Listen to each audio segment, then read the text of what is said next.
আমার মতো এত সুখী নয়তো কারো জীবন, কি আদর স্নেহ ভালোবাসায় জড়ানো মায়ার জীবন।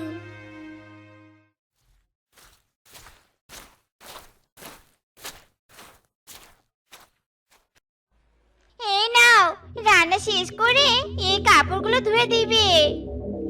ইরে মাইরি বউ, স্বামীকে দিয়ে কি কেউ কাপড় ধোয়? নিজেরা নিজেদের কাজ করে নিলে কি হয়? হ্যাঁ গো, চোখে কি তুমি কানা? দেখছো নে, আমি হাতে চুড়ি পরেছি। কাপড় ধুলে যদি চুড়িগুলো ভেঙে যায় তখন কি হবে? যা বলছি চুপচাপ করো, বুঝলে?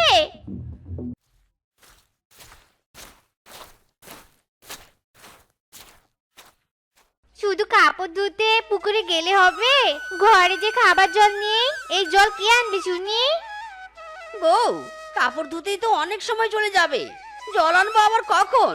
তার বদলে তুমি পুকুর ঘাটে চলো, জল নিয়ে আসবে। এই, তুমি কি পাগল? দেখতে পাচ্ছ নে, ঠোঁটে আমি লিপস্টিক দিয়েছি। পুকুরের জলে ঝাপটা যদি আমার ঠোঁটে লিপস্টিক মুছে যায়? হায় হায় রে, কপাল আমার কপাল, সবই আমার কপাল।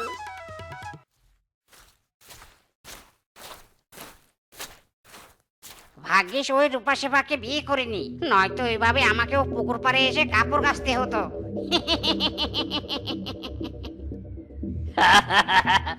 আমিও মাম্মিস গার্লের গটকালি করিনি, নয়তো পাত্রপক্ষ আমাকে গাছে উল্টো ঝোলাতো।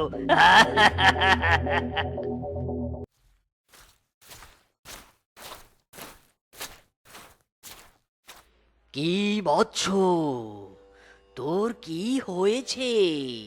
সবাই তোকে ওভাবে উপহাস করছে কেন?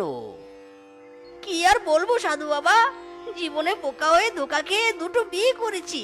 খালি শাশুড়ির ভয় দেখায় আর আমার কাছ থেকে কাজ করে নেয়। জীবনটা আমার পুরো শুকনো তেজপাতা হয়ে গেছে। তুই বউদের শাসন করতে পারিস না? শোনে না সাধু বাবা, আমার কোনো শাসন তারা শোনে না। কাঁদিস না বৎস, কাঁদিস না। তোর বউদের শায়েস্তা করার উপায় আমার কাছে আছে।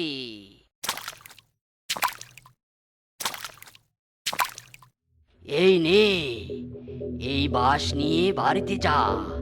এটা হলো আমার মন্ত্রপুত বাঁশ।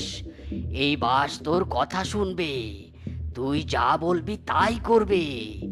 যা, এই বাঁশ দিয়ে তোর বউদের শায়েস্তা কর গিয়ে। ইরে মাইরি, জয় সাধু বাবার জয়, জয় সাধু বাবার জয়।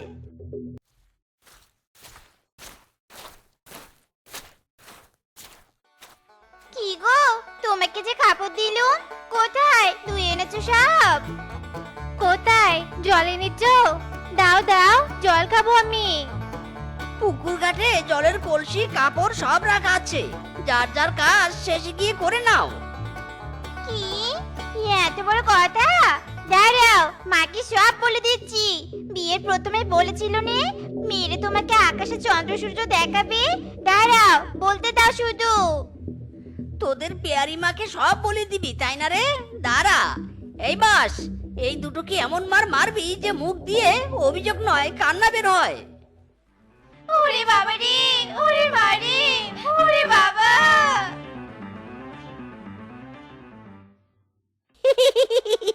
তাই রে না, শুধু বাস পেটা খা। তাই রে না।